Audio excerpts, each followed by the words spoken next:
हे, क्या चाहती हो? झूठ बोलकर यहाँ आया हूँ, इतना कुछ किया, ये काफी नहीं है? चाहती क्या हो? मुझे गृहस्थी नहीं बसानी, ना तुमसे शादी करनी है। मुझे बस एक इमोशनल सपोर्ट चाहिए था तुमसे। तुम मुझे सबके सामने इतना इग्नोर क्यों करते हो? मेरे सामने ऐसे चल के जाते हो जैसे मैं तुम्हारी कोई नहीं हूँ।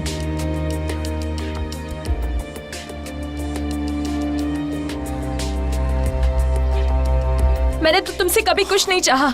ब्रेकअप कर लो मुझसे। छोड़ने की बात कहाँ से आई? छोड़ो, पहले मेरे सवालों का जवाब दो।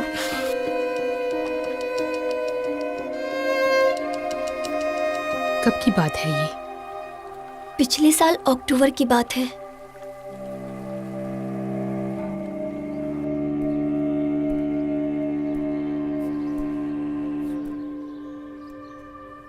सुनो सुनो ना। हाँ, क्या करूं बताओ ना। दुर्गा पूजा से पहले ही लेक्चर है, इधर माँ की तबीयत भी ठीक नहीं है, रितम भी इस वक्त दिल्ली में है। डोंट वरी, आप प्रेपरेशन कर लीजिए, मैं माँ के पास आती हूँ।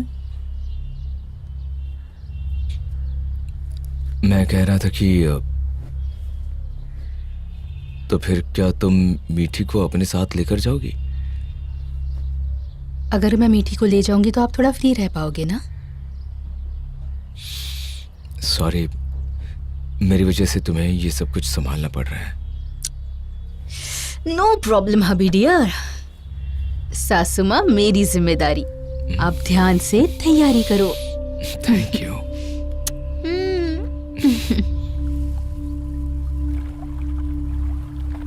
उसके बाद वो लोग लौट गए। उसके बाद से जब भी दीदी आती, फोन पर झगड़ा होता, दीदी रोती रहती और दीदी के शरीर पर ना बहुत चोट के निशान थे। I felt sorry for her.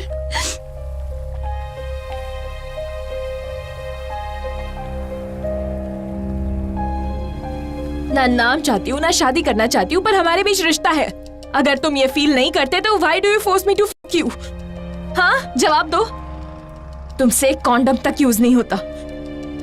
और मैं तुम्हारी फोटो क्यों नहीं पोस्ट कर सकती? बताओ, मुझे जवाब दोगे? तुम्हारी इमेज, तुम्हारी पत्नी, तुम्हारी बेटी, तुम्हारा ही सब कुछ है। Then what about me? हाँ, बोलो, अब चुप क्यों हो? हेलो,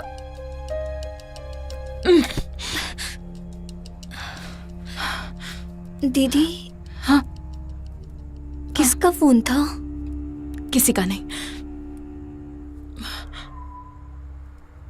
देखो, तुम किसी को कुछ मत बताना। प्रॉमिस करो, प्रॉमिस करो। बाहर निकल आओ दीदी, वो आपको तकलीफ दे रहा है।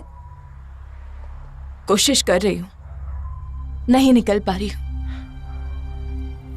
लेकिन निकलूंगी। I promise. तुम इन सब के बारे में मत सोचो, अच्छे से पढ़ाई करो, ठीक है? कोलकाता जाना है ना? फिर तू और मैं एक साथ रहेंगे और बहुत मजे करेंगे। क्या हुआ है आपको? देखो तो, क्या हुआ? ये कैसे हुआ? नहीं। दीदी, तुम्हें पता था कि तुम्हारी दीदी प्रेग्नेंट थी? नहीं, उसके बाद से दीदी ने फोन उठाना बंद कर दिया। कॉल करने पर वो मैसेज करती, बाद में बात करती हूँ बहन। अगर दीदी ने मुझे एक बार बताया होता। तुम्हारी दीदी के बहुत सारे बॉयफ्रेंड्स थे ना? नहीं तो, दोस्त थे सब, लेकिन दीदी ने कभी किसी से इतना प्यार नहीं किया, इतनी तकलीफ नहीं उठाई। अच्छा, क्या तुम फोटो देखकर पहचान सकती हो? क्या जरूरत है, रहने दो। रुको। हाँ। अरे, इसकी कोई जरूरत नहीं है, चलो चलते हैं यहाँ से।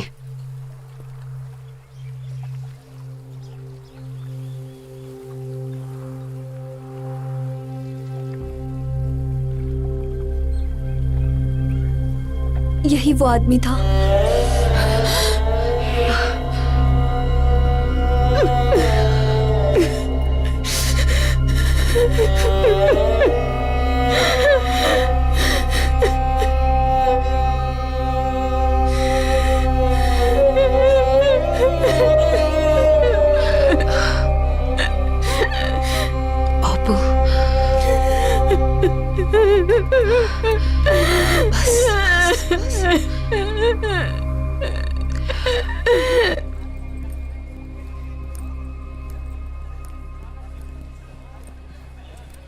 हाँ बोल।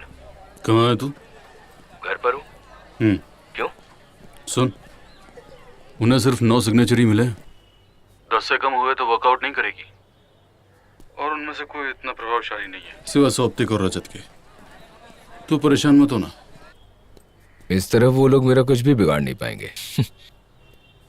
मुझे बस एक बार वापस आने दो, उसके बाद उन्हें देख लूंगा। ओके, रखता हूं मैं।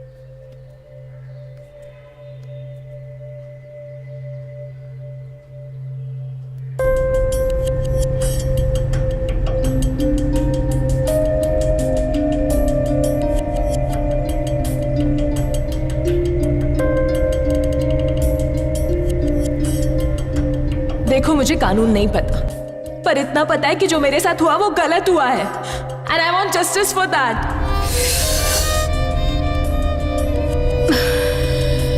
एंड इन स्पाइट ऑफ, बोलो, in spite of what? In spite of repeated forced unprotected sex.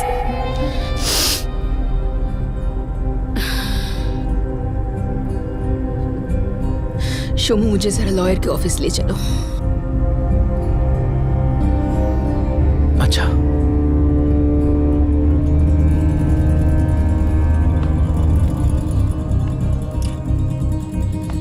अच्छा सुन, 10 दिन हो गए हैं, ऋषभ गंगोपाध्याय तो सस्पेंड हुआ ही नहीं। मतलब तुम लोग ही कह रहे थे ना कि लड़कियां सिर्फ मी टू करती रहती हैं। हाँ, लड़कियां चाहे कितना भी मी टू कहे ना, लेकिन तुम लड़कों को क्या फर्क पड़ता है? अच्छा उससे? है, सुन, बेकार की बात मत कर। विक्टिम प्रूवन विक्टिम नहीं है, उसकी बात माननी ही पड़ेगी। ये कहाँ लिखा है? हाँ? बहस मत कर। अच्छा, मुझे एक बिस्किट दीजिए। मुझे एक चाय ओए दीजिए। सुन, प्रूफ करने के लिए ना पूरे तह तक जाना होता चुप है, कर। और मोस्ट ऑफ द टाइम ना यही होता ये ले। है, सब कुछ दब कर रह जाता है। हाँ, 2 दिन सोशल मीडिया ट्रायल होता है, उसके बाद क्या, सब वैसा ही। That I admit. सुना है सिग्नेचर्स कलेक्ट करने के लिए उनके पास कमेटी थी। हाँ, लेकिन बहुत ज्यादा लोगों के साइन नहीं कलेक्ट हुए हैं। ऐसा ही होता है।